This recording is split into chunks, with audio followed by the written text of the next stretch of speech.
Okay. Yes, yeah. So one of my interests is finding metal, particularly the metal that you find washed up along the Norfolk coast. I don't know how many people are aware that World War II crippled aircraft that weren't safe to land on land would ditch in the sea just off the coast here, where the Sheringham lifeboat could come along and rescue the crew. And sometimes the planes were salvaged, often they just sat in the seabed. And then over the years, the fairly thin, fragile aluminium skin gets pulled off by storms and tides, brought ashore, mashed up in the shingle, buried for decades. And then a big storm will come through, shift all the shingle, expose it. And in this time, over time, this process leaves its impression on the metal. Yeah. It erodes it around the edges, hits it. At the same time, you still have some of the original structures left, holes where rivets went through. But it's quite folded, and usually needs, when I find it, it usually needs hammering out. So this is a piece that was quite folded, but it's quite thick, so I hammered that flat. And what I like about it, it records, when I pick it off the beach, I've just stopped that process. Yeah. I've sort of, it's now stuck in a moment in time where it's, the erosion is not entirely finished, because I then contribute my own impression on it. So I clean them up, polish them to some extent. If I printed them just as they were, they'd be very dark. Yeah. So I need to work at it a bit, knock down any rivets that are going to possibly damage the press.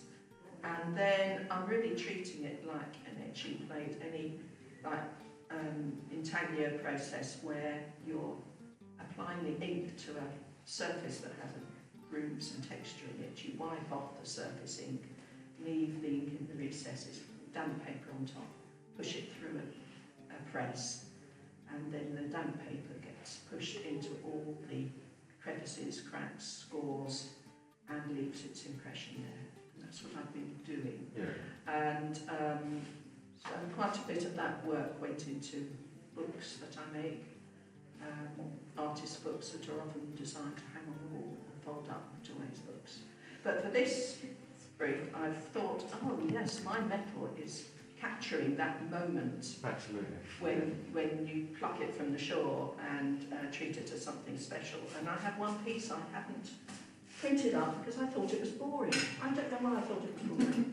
But perhaps because I thought it was more recent, it's probably not aircraft metal, it's not showing the same degree of damage. I've no idea. If anyone knows what this came from, I'd love to know. Off an instrument, patterns, perhaps. Yes, I'll pass it round. Computer? Well, could it be? I don't know. All sorts of rubbish ends up in the sea, who knows? So I printed it up, not with the thinking, if it works, I'll put it in the show, but I wasn't sure that it would. I thought it might be a bit dull, but in fact, the great thing about this process is the press, it captures all the tiny details, so all this sort of faint mottling on the surface is all translated. So I think I printed on that side at the end.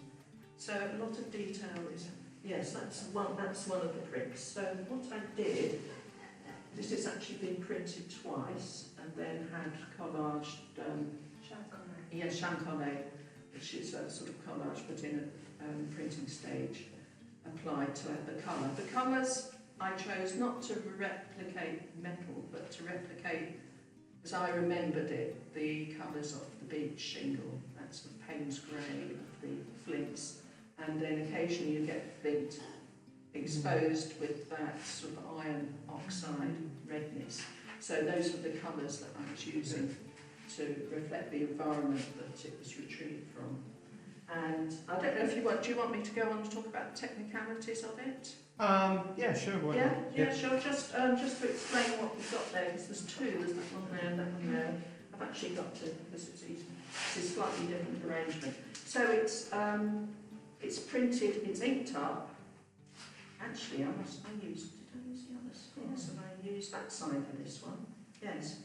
So you have to imagine it's printed like that. So this was the first impression that I made. Inked it up, wiped it down, polished with a bit of newsprint, and printed it. And that's the first one. But you can see that's paler than that, because then I inked it up again and turned it round so that it was like that. So you have the first one like that, second one like that. And that's why that one's darker, because then when I came to print it up again, this was on the paper, flat against the bed of the printer, and it transferred some of the ink off. So I had to think, did I like that, or didn't I like that? The fact that the one was lighter than the other one. So I then printed that one. You can see the tones are very, very similar. Yeah. And that's because the first one, I had more ink on it. Yeah. So that if it transferred off, I'd still have more left on the paper. Excellent. And yeah, so that's how I do it. So it is, as Brenda said, it's one of those simple processes where all the joy is in the reveal. When you're a printmaker, when you peel off that paper and you see what's it done. And because you've got time to go again and do something different with it. And I really like what you said about stopping that moment. So all of that, its history, all of that corrosion since, and then you're just reapporting it effectively. We've also kind of elevated the status of it. Yeah, That's true. This is something special. Yes. And in fact, I treasure all my bits. Yeah, I mean, they're beautiful objects. They're really. So if anyone wants to look at, do people want to look at it and see if they pass it around, and if anyone can work out what it is, I'd be really interested to know. These sort of staple marks.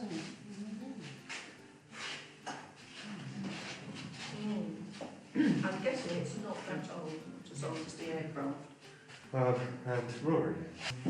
I think what I wanted to show was that quite a lot of printmaking processes take time, and they take you away from the moment when you're actually engaging with the subject matter. If you're kind of engaging with something in a traditional way.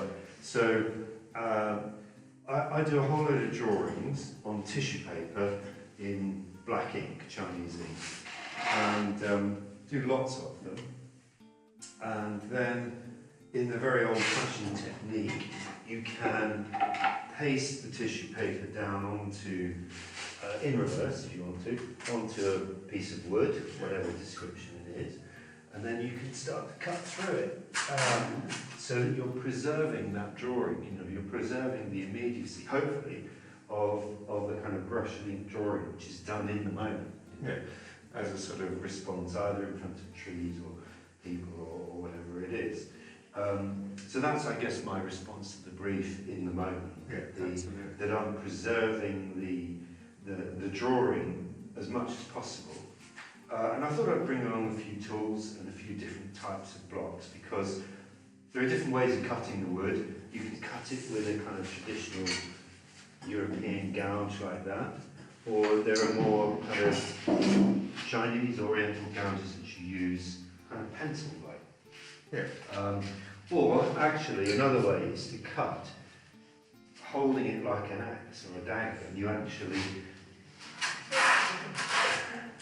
cut along. It takes quite a bit. You have to use quite a bit of force to cut along the lines like that. So there are different ways of cutting, and different boards to work on. From piece of wood which I get from North Higham sawmills in Norwich usually, they have blocks of random bits of wood, to these which are, this is the actual block for the piece which is at the end there, and that's actually a bit of cherry laminated MDF. So the idea is you preserve the kind of grain of cherry, which is a lovely grain, and yet it's cheaper and more accessible because it's MDF. It's sort of builder's material. And then it's really, really easy to print, isn't it? You just ink it up with some ink and then stick some paper on.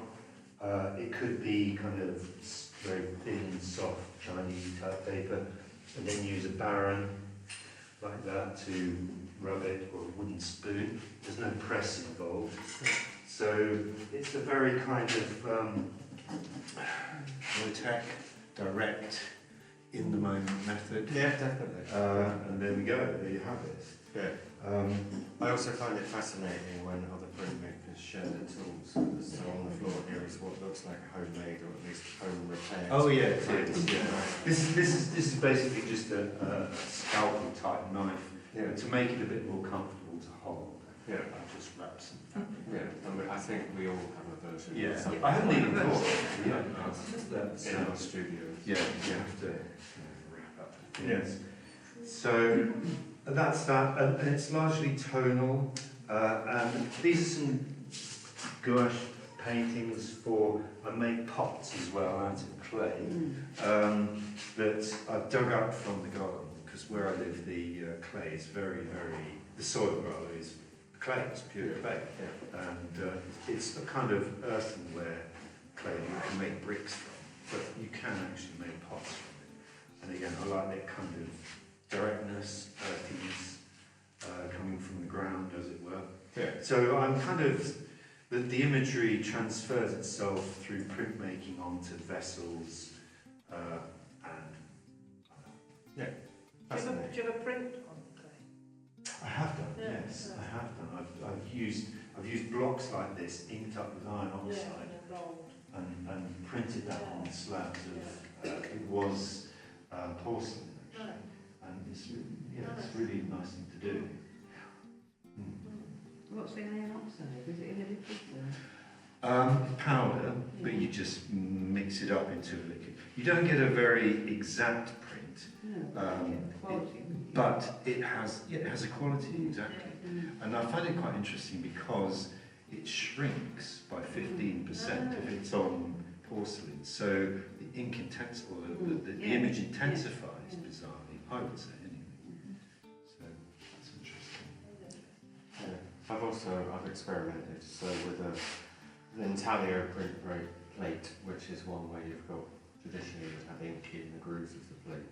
You can pour wet plaster onto it. That's Yeah. lovely. Yeah. I've done that. It's great. Yes. To get a relief. Okay. It just sucks up the ink. Yeah, it does. Yes, It's a lovely way to just work. translates what is normally traditionally a 2D thing into this sort of object. It's a lovely way to work if you haven't got access to a press. Yes, yeah, absolutely. Yeah. Another nice thing about not having access to the press is you can actually work quite big Yeah, without it being a tricky thing. Yeah. You can work A1, yeah. A2. So that's quite Yeah, like John Jackson and his back eating. Yes, yeah.